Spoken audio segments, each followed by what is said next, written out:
Listen, beloved, when a tear trembles upon your eyelash. It is not grief alone, it is a pearl formed in the secret sea, where the divine hides his face. Do not wipe it away too soon, for that drop contains the entire sky. It fell from the eye of God before it found your cheek. You have wept, thinking you were alone, but even loneliness is a disguise. The beloved wears to draw you closer. He stands behind every sigh, whispering, "Come back to me." Every ache is a note in the music of reunion.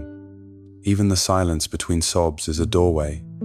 Opening, opening, O traveler of the unseen path. When you kneel upon the dust of sorrow, do not curse the pain. It is the winepress of the soul. Through its crushing, you become fragrant with the scent of eternity. You ask, "Why must love wound me?" And I answer, "Because you are stone, and the wound makes you clay again, malleable, alive, ready for the hand of the potter." The world believes tears are salt and water, but to the mystic, they are mirrors. In them the infinite gazes at itself. Each tear is a baptism. Each drop cleanses one veil of illusion from your sight. Do you not see? The tear and the light that glitters within it are the same substance. The sun hides in that drop. The dawn curls inside its roundness, like a child asleep. Once, I wept so deeply that even my robe became a river. And in that river, a reflection appeared, not mine, but his. Then I understood. Love must drown you to teach you how to breathe in water. Only then can you live in both worlds, the world of form and the sea of spirit, without dying of thirst. When you ache, the beloved presses a cup to your lips. Drink, even if it burns. It is his wine of mercy, distilled from your own tears. How strange the bitter becomes sweet when offered by his hand. That is the alchemy of surrender. Every tear shed in trust turns into a rose when it touches the ground. You say, "But I cannot see him." Beloved, he hides precisely because you seek him with eyes. Close them. Look through the ache, between one heartbeat and the next.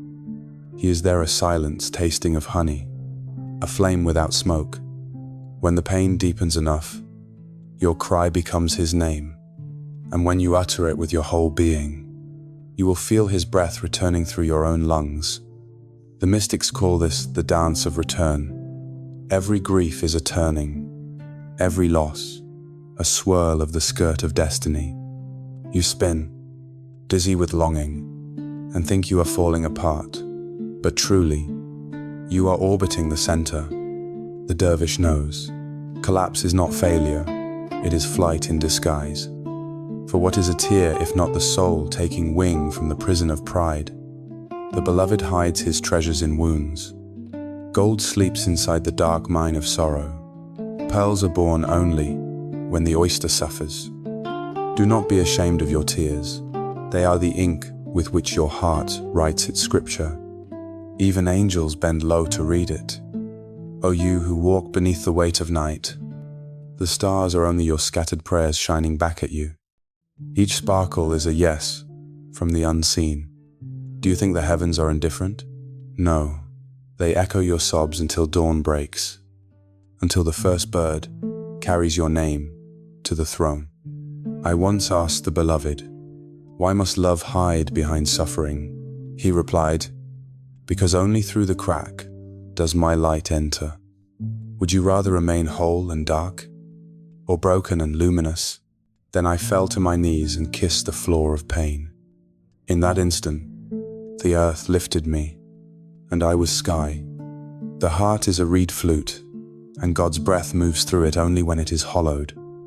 Each tear carves another hole through which the music can pass.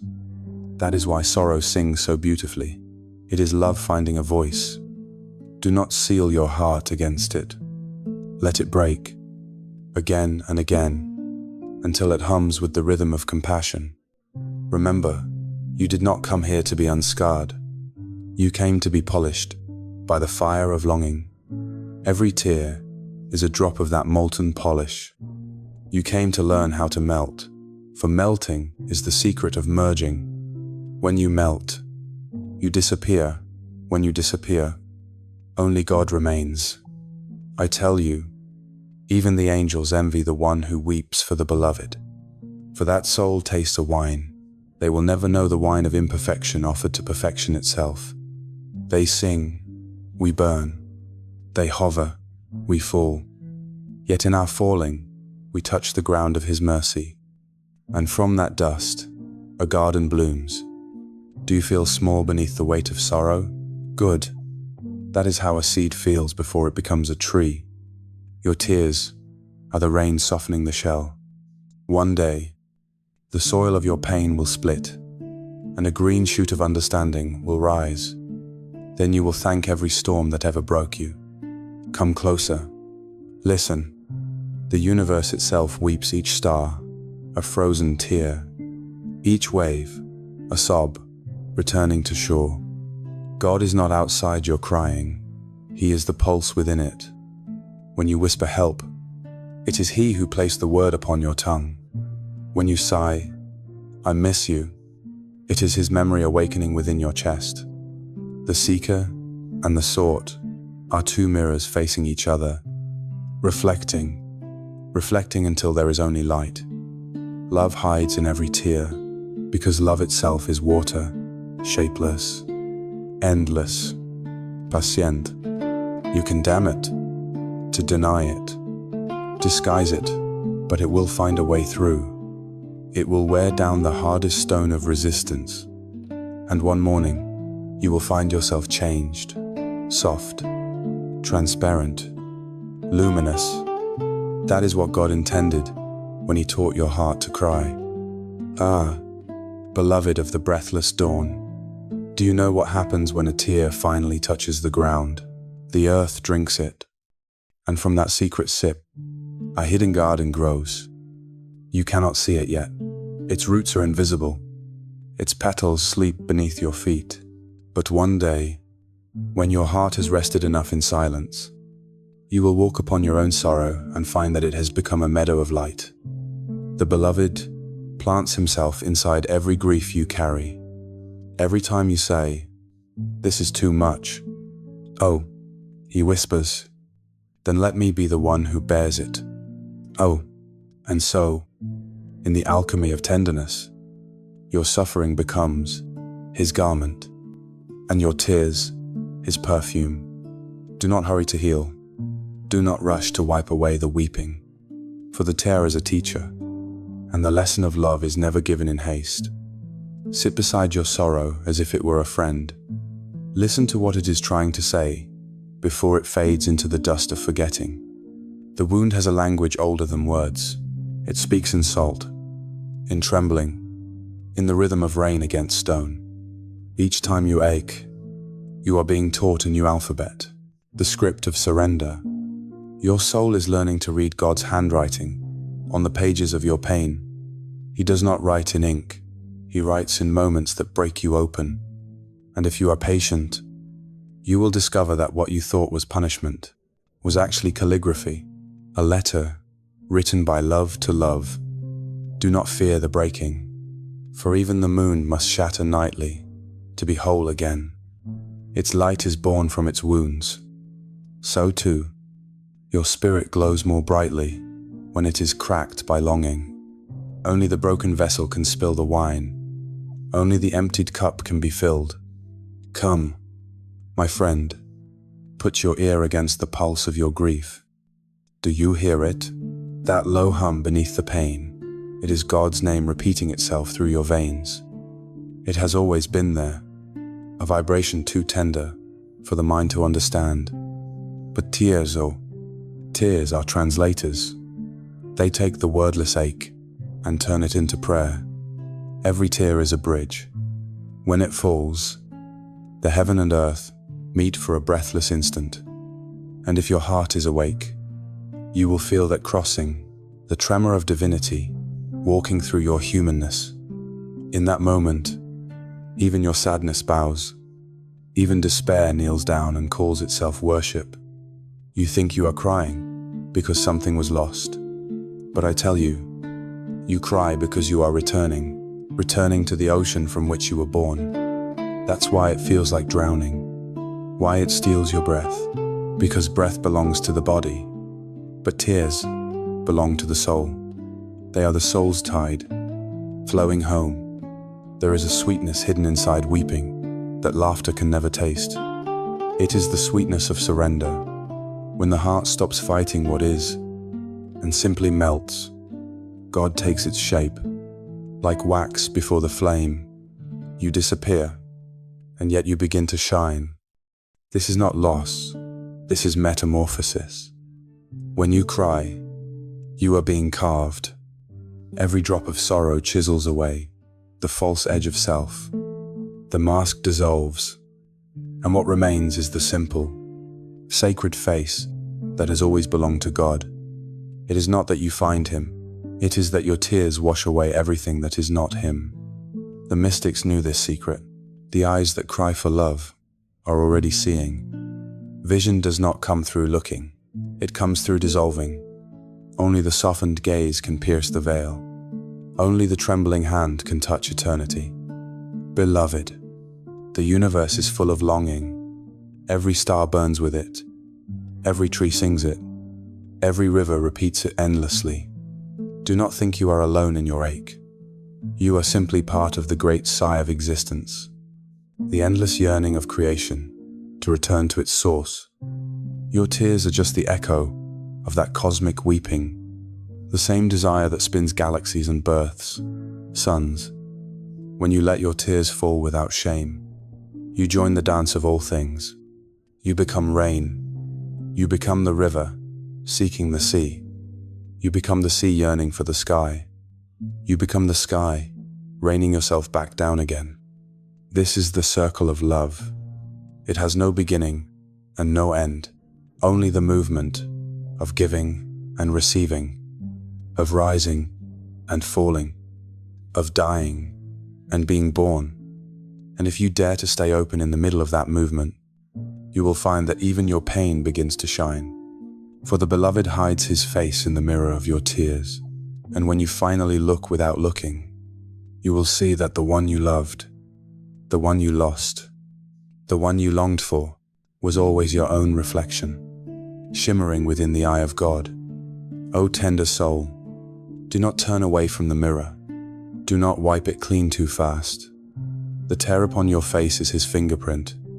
The ache in your chest is His signature. He has written Himself into your being, line by trembling line, until you could no longer tell where you end and He begins. One day, the tears will stop, not because the pain is gone, but because you have learned to see the beauty within it. You will no longer weep from separation, but from wonder. The tears will still fall, but they will taste of joy instead of grief. They will shine like dew on the rose of awakening. They will fall not from your eyes, but from your soul, as if the heart itself were weeping light. Come closer, I beloved, for the night has grown deep, and the silence ripens like fruit. The moon leans low over the trembling fields of your heart. She knows what it is to weep in silver, to spill her own light into the dark, so the lost may find their way. You are that moon tonight, shedding tears of remembrance across the ocean of being. Each one calls out, "Beloved, I am yours." And the beloved answers, not in thunder, but in fragrance. Have you noticed, after tears, the air changes? The wind becomes tender, carrying something unnamed like the breath of dawn before it speaks light. That is the scent of His nearness. The heart weeps, and God draws closer. The tear is not the end of prayer, it is its beginning. When love enters, it does not knock, it floods. It fills the room of your soul until the furniture of reason is swept away. You cannot sit neatly in the presence of the infinite. You must drown. The mystic secret is that drowning is not death. It is birth reversed to soul, remembering its first immersion in the ocean of divine breath. That is why every tear feels familiar. It carries the taste of where you came from. You have searched for him in holy books, in the sermons of men, in the polished mirrors of philosophy. Yet the beloved hid himself in the smallest, most fragile vessel, your tear. He said, "I will not be found in the proud mountain, but in the droplet that trembles." And there, within the tender salt of sorrow, he waits. There is a music hidden in crying. If you could listen with the heart's ear, you would hear the universe humming the same note, the cry of a lover, the rain against a window, the wave striking the shore, all one melody. The rhythm of longing is the heartbeat of creation. Even angels weep, for they remember the time before time, when love first separated itself to taste reunion. Do not think the beloved loves your strength more than your weakness. He adores the trembling more than the triumph. The strongest prayer is the one whispered through tears. It is not eloquence he seeks, but nakedness. The word that breaks in the middle is the word that reaches his throne. Sometimes, when I weep, I feel his hands cupping my face. No sound, no word, only warmth. That warmth is the home of all things.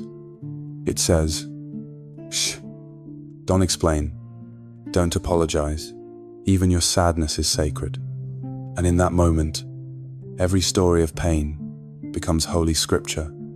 Every tear glows like a verse, illuminated by fire. Once, I dreamed that my tears turned into doves. They flew upward, carrying bits of my sorrow in their wings. When they reached the sky, they became stars. Since then, I have never looked at the night without recognizing myself, scattered there, every sorrow a light, every weeping a constellation. You see, nothing is wasted in love's kingdom. The beloved recycles grief into galaxies. You ask, "But Rumi, how long must I weep before I am free?" And I say, until you realize you were never bound. Freedom is not the absence of tears. It is the seeing of their beauty. To be free is to let the river flow through you, without calling it sorrow or joy. It is simply water moving toward the sea of being. There is no shame in crying for what has passed. The prophets wept. The saints wept. Even the sun, when it sets, weeps its gold across the horizon. What are sunsets but the earth's tears for the departing day? What are dawns but the sky forgiving itself again? So let yourself weep. It is the way the universe breathes through you. One day, your tears will begin to glow from within. You will realize they are made of light disguised as water. That light is not yours. It is the beloved, shining through the openings your pain created. And you will whisper, "Ah, now I see. My tears were never my own. They were his way of seeing the world through me." Oh, do not cling to understanding. The mind is a net, and love is the wind. When you try to catch it, you only tear your own hands. Better to open, to allow, better to become the reed, hollow and waiting. When the breath of God moves through you, your tears will sing instead of fall. Do you know, beloved, why we dance? It is because stillness becomes unbearable once we have seen him move. Tears are the beginning of that motion, the soul's first turning, the body's slow remembering of its origin. When you cry, you are already spinning. When you weep, you are already in the circle of return, in the house of love. Sorrow is the first guest, and joy the last. Both are servants of the same master. If you close the door to one, the other cannot enter. So when grief knocks, bow and open wide. Offer it tea. Let it stay, as long as it wishes. For behind its shadow stands the face you have always sought, the beloved smiling, holding out his cup of infinite tenderness. Drink, even if it stings your tongue. The sting is mercy in disguise. For what burns now will later bloom. Every wound becomes a window through which his light pours. And when that light fills you, even your tears will begin to laugh. Beloved, remember this. There is a tear still unfallen in every eye, the tear of recognition. When that one falls, it will not bring sadness, but silence. It will dissolve you completely into the presence that has been waiting. Then there will be no you, nor crying, no comforter, only the still, endless gaze of love, loving itself. Stay a little longer. Beloved, do not leave this moment too soon. The candle has not yet finished teaching you about surrender. Its flame bends low, but does not die, it bows. As all lovers must bow before love itself. Watch how the wax melts.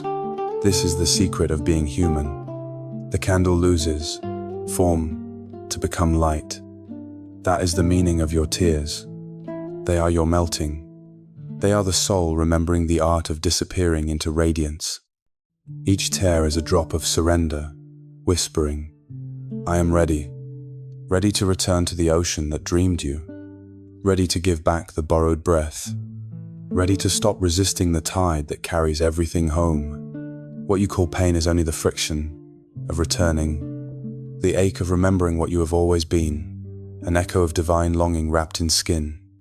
Once, I asked love, what are tears? And love replied, they are my footprints in your heart. When I heard that, I stopped running. I let the footprints lead me inward, to the desert, where no sound exists except the heartbeat of the unseen. There, in that sacred emptiness, a voice rose like water from a hidden well. It said, the one who cries is not separate from the one who listens. Understand this, and you will never feel alone again. When a tear falls, it falls through two worlds at once, from your eye into his hand. He catches it before it touches the earth. That is why sometimes you cry, and the pain softens suddenly, because he has lifted the weight. The tear was never yours to carry. Beloved, you are the garden and the gardener, the weeping and the rain. Your sorrow is not a mistake. It is the sacred ritual of remembering. Do not ask for the storm to end. Ask only to see its beauty. Even lightning is a kind of illumination. Even thunder, a form of praise. When you can bless your tears, as you would bless joy, then the doors of heaven will swing open within you. The beloved hides where few dare to look in the cracks of imperfection, in the trembling of your knees when you pray, in the quiet sigh that escapes you when you cannot go on, but still do. That is his throne, not in the proud temple, but in the humble wound. He reigns from there, invisible, yet undeniable. There is no path to God that does not pass through tears. But those tears are not signs of failure. They are your initiation into tenderness. Every saint carries rivers inside them, and each drop has been blessed by longing. Without tears, the heart becomes stone.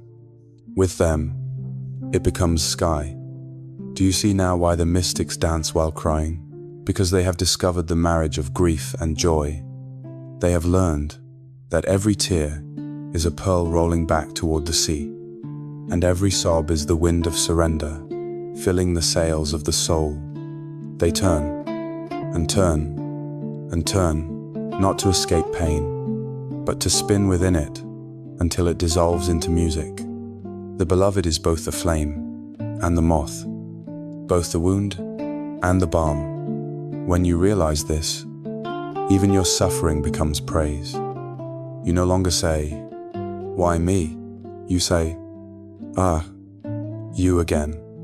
Oh, and the heart smiles through its tears, recognizing the beloved in every shadow.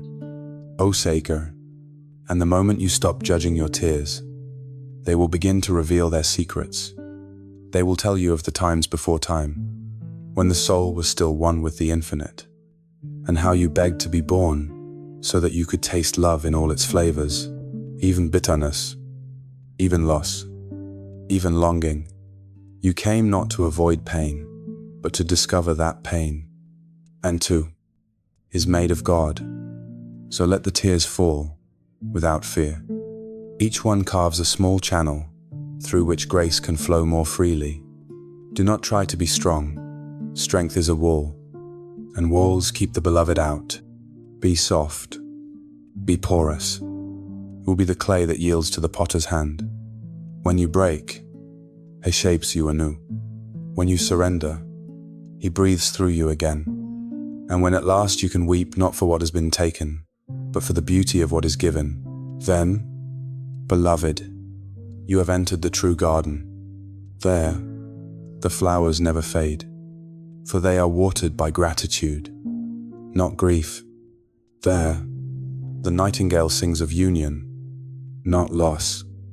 There, you realize the tears were never punishment, but preparation. Every tear you have shed built a bridge of light. Every ache in your chest became a doorway. Walk through it now. Do not hesitate. The threshold is only fear, and fear is a veil made of breath. Step through and see how the universe opens its arms. You will find that the stars are your own tears returned, polished by eternity, shining above you as reminders that nothing is ever wasted in love.